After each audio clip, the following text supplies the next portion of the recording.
Ang kwentong ito ay hango sa totoong buhay. Karanasan ito ng isa sa mga kababata ng tatay ko na itago na lang natin sa pangalang RG. Taong 1976. Sulat, Samar.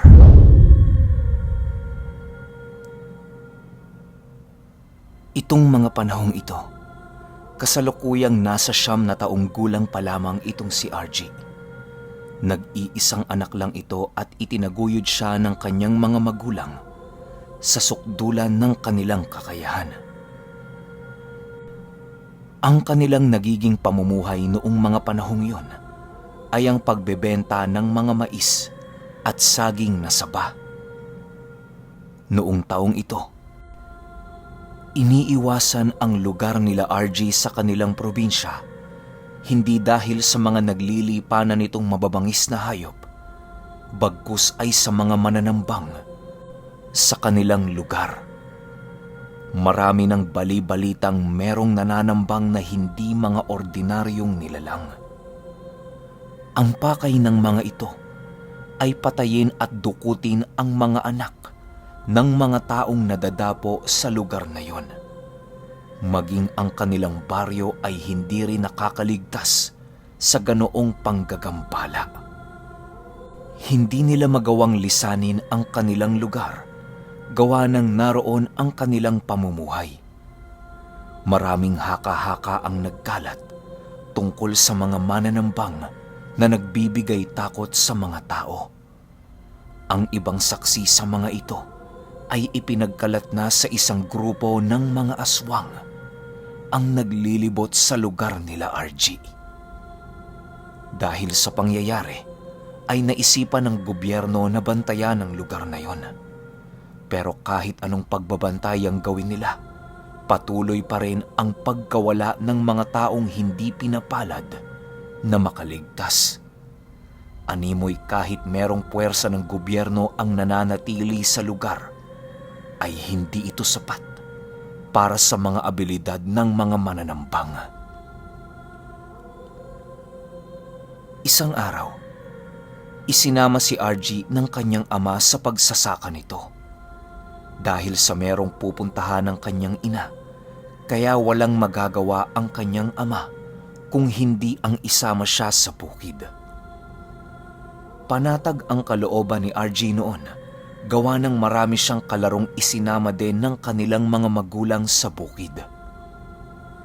Habang abala ang kanyang ama sa pagsasaka, ay abala din naman si RG sa pakikipaglaro.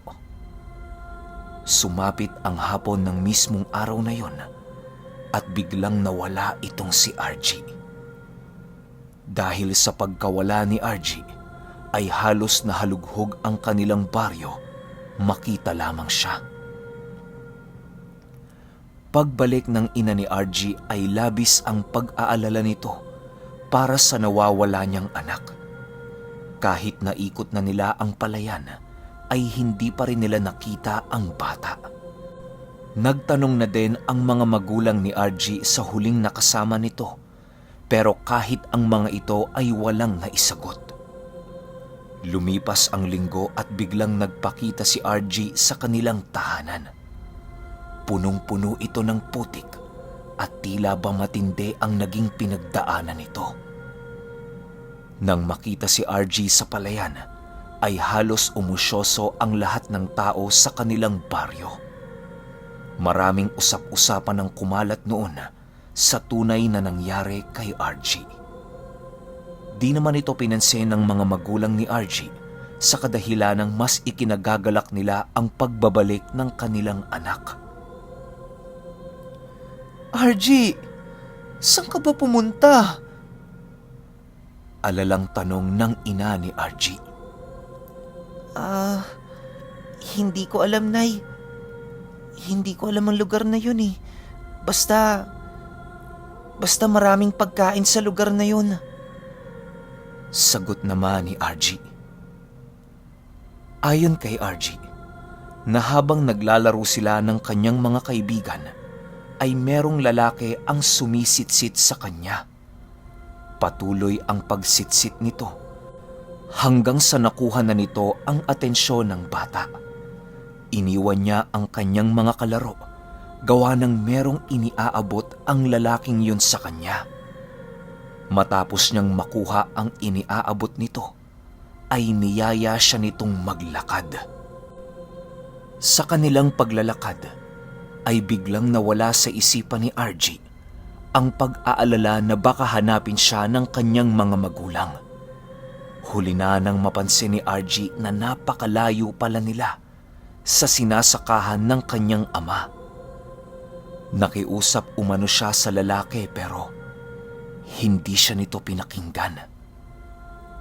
Nang makarating na si RG sa lugar ng lalaki, ay biglang nagulat siya nang makita niya ang napakaraming pagkaing inihanda ng mga kasamahan nito. Sa linggong pananatili doon ni RG, ay purong karne lamang ang kanilang kinakain. Hindi niya naranasang kumain ng kanin doon o kahit mais man lang. Wala ding gulay at napakatabang ng mga karne na niluluto ng mga ito. Dahil sa bata pa itong si RG, ay hindi niya naisip kung ano ang pagkaing kanyang kinakain. Basta ang nasa kanyang sarili ay mapuna ng kanyang pagkagutom noong mga oras na yon. Dagdag pa ni RG na noong araw na nakita siya ng kanyang mga magulang ay yun din ang araw na hindi siya naisama ng pamilyang kumupkop sa kanya. Dahil sa nag-alisan ang mga taong naroon, ay naiwang mag-isa doon si RG. Habang naghihintay siya sa pagbalik ng mga ito, doon pumasok sa kanyang isipan ang bumalik na sa piling ng kanyang mga magulang. Nilakasan niya ang kanyang loob na hanapin ang kanilang baryo upang makitang muli ang kanyang mga magulang.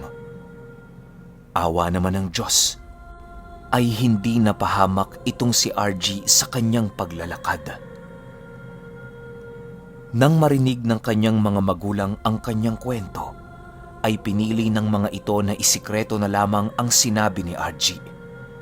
Dahil sa alam nila ang nangyari sa kanilang anak, ay labis namang napanatag ang kanilang kalooban. Lumipas ang ilang buwan na pananatili ni RG sa kanyang mga magulang, ay doon na siya nakikitaan ng kakaiba. Sa pagtulog nito sa gabi ay parang umaangil ito nang sa hindi malamang dahilan. Madalang na din itong sumama sa kanyang ama sa sakahan dahil ang nais lamang ni RG ay manatili sa kanilang tirahan. Nagagalit na din ito kapag pinapaliguan siya ng kanyang ina. Palagi nang pinapagalitan itong si RG ng kanyang mga magulang dahil sa kasutilan ng pag-uugali nito. RG, ano ba? Ba't ka ba ganyan? Di ka naman ganyan dati ah. Masyado mo na kaming pinapahirapan ng ama mo. Galit na wika ng kanyang ina. Si RG naman noong mga oras na yon ay nakatingin lamang ng masama sa kanyang ina na para bang lalaban na ito. Dahil sa hindi nagustuhan ng ina ni RG ang kanyang asal, ay wala na itong maisip na disiplina kung hindi ang paluin siya.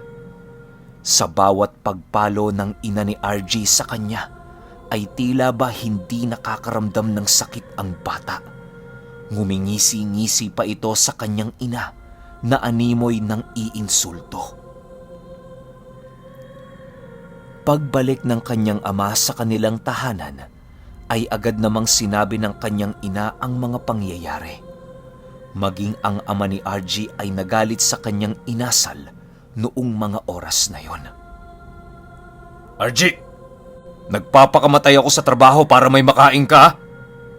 Huwag mo naman sanang bastusin ang iyong ina kapag wala ako sa ating tahanan. Galit na wika ng ama ni RG. Habang nagsasalita ang kanyang ama, ay biglang nakita nito si RG na ginagaya-gaya ang kanyang pananalita. Dahil sa pakiramdam ng ama ni RG ng pang-iinsulto, ay hindi na nito napigilan ang kanyang sarili.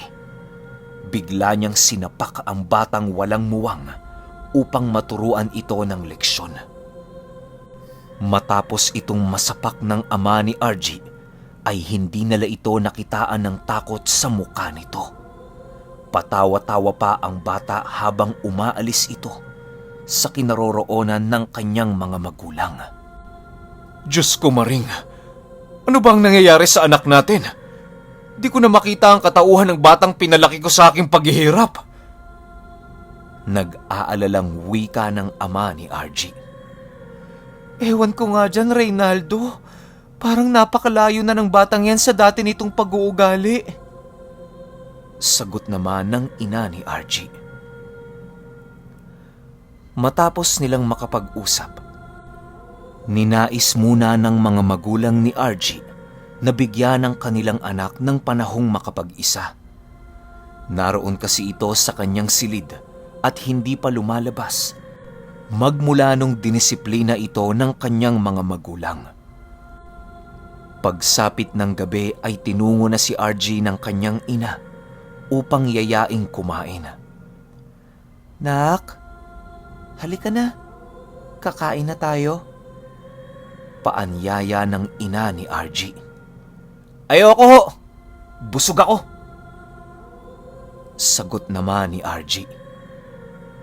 Dahil sa kaya pa siyang buhati ng kanyang ina, ay binuhat siya nito.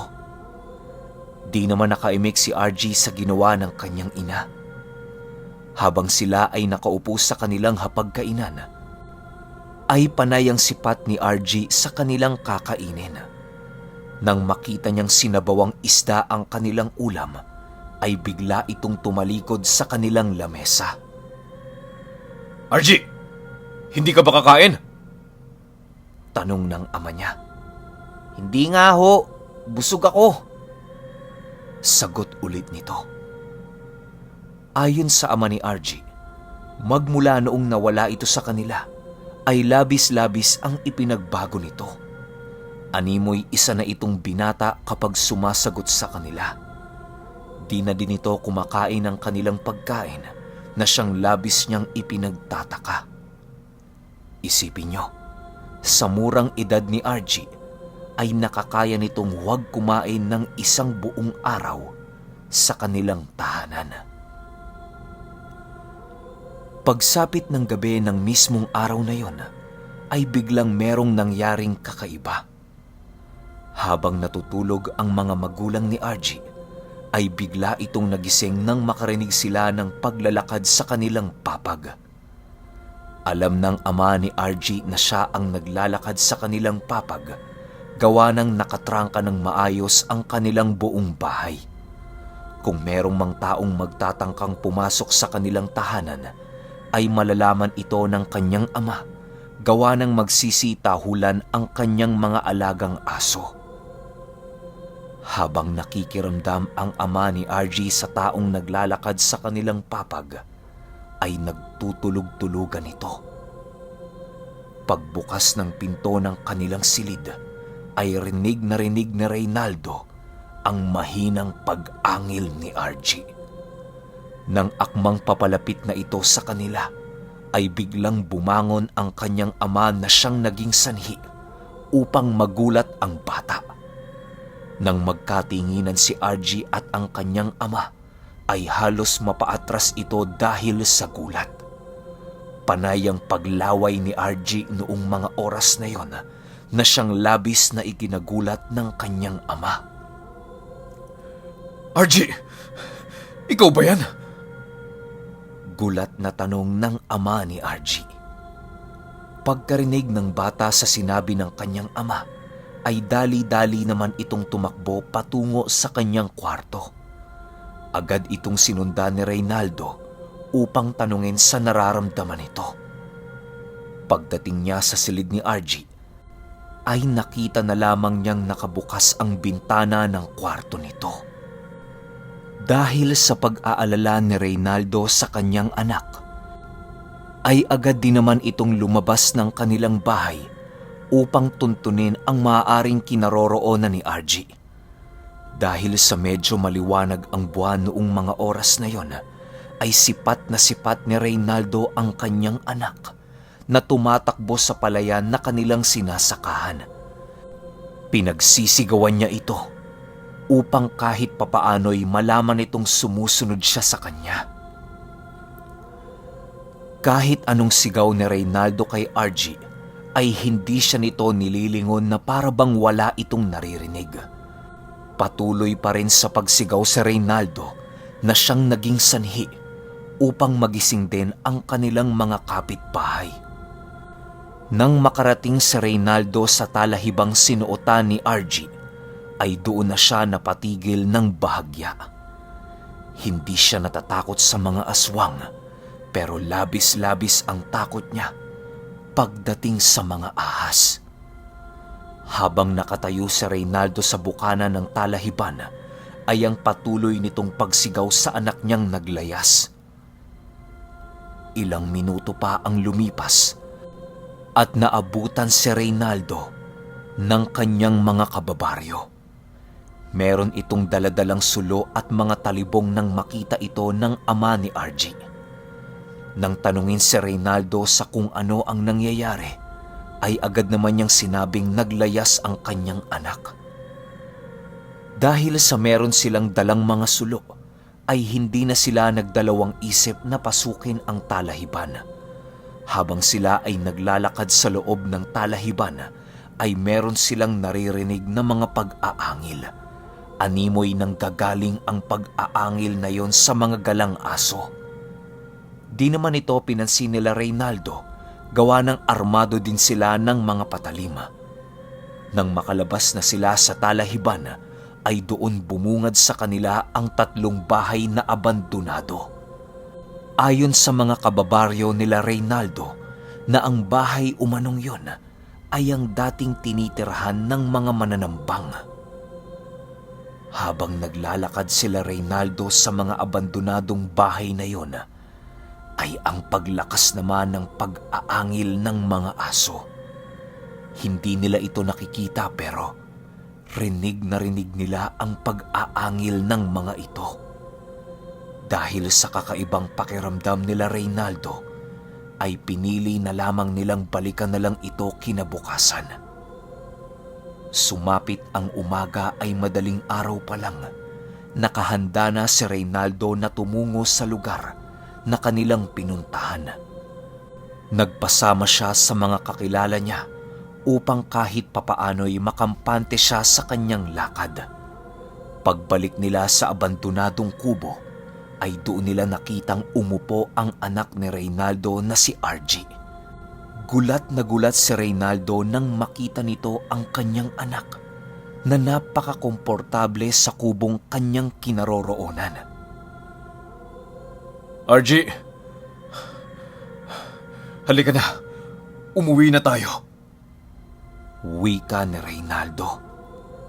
Matapos niyang makapag-usap ay agad naman niyang pinuntahan ang kinaroroonan ng kanyang anak.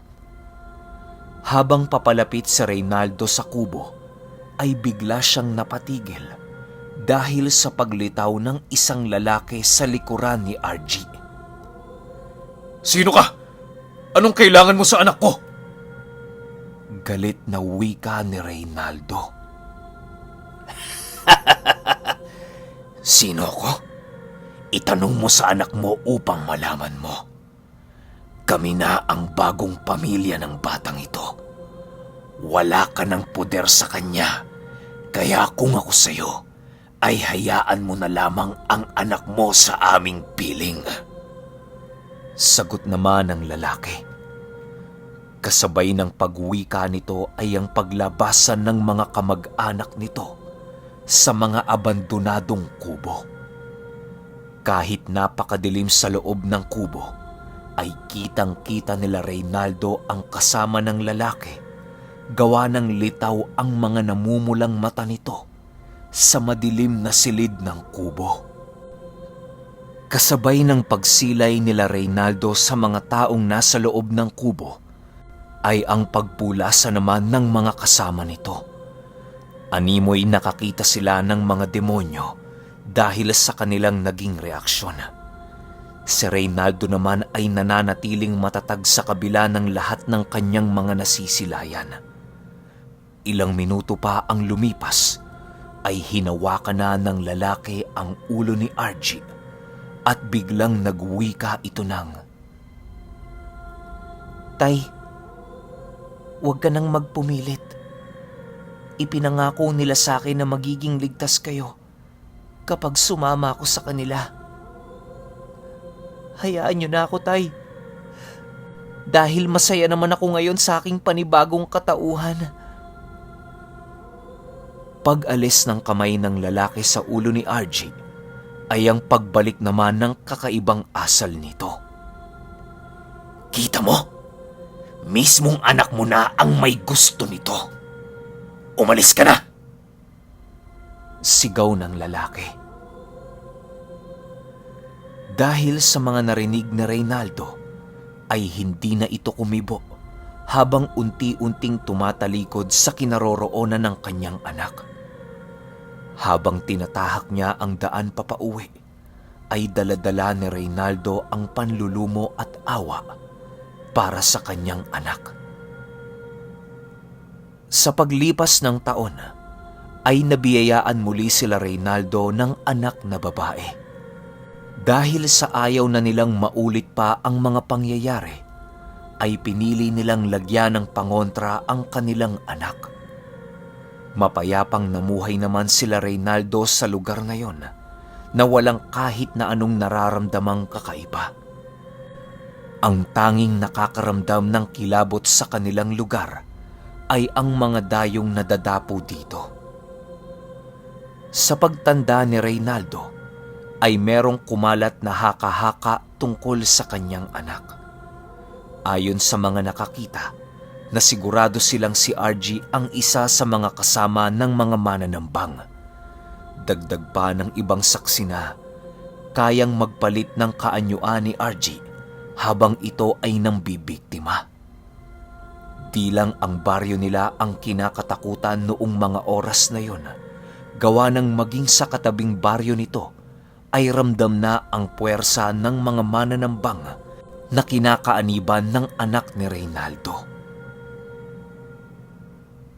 Isang gabi, habang natutulog si Reynaldo ay bigla siyang dinalaw ni RG sa kanyang panaginip. Nagpapasalamat ito sa pagpapalaki sa kanya at nangako itong gagabayan ang kanyang kapatid hanggang sa magdalaga ito. Nang maalala ni Reynaldo ang kanyang naging panaginip, ay kahit papaano'y naging masaya siya sa kinaroroonan ngayon ni RG. Ang tanging hiling na lamang ni Reynaldo ay sana'y mailayo ni RG ang kanyang kapatid sa kanyang mga kauri. Doon na din tuluyang naniwala si Reynaldo na isa ng ganap na aswang ang kanyang anak. Magmula noong naganap ang pangyayaring yon, ay hindi na muli pang sinama ni Reynaldo ang kanyang dalaga sa kanilang pinagsasakahan. Kahit wala na si RG ay patuloy pa rin ang agos ng buhay ng kanyang mga magulang. Habang sila Reynaldo ay tumatanda, hindi pa rin nila makakalimutan ang minsang karanasan ng panganay nilang anak nang minsan itong nakuha ng mga mananambang. At paminsan-minsan, nalulungkot itong si Reynaldo kapag naaalala niya yung kaganapan na kinuha ng aswang ang kanyang batang anak.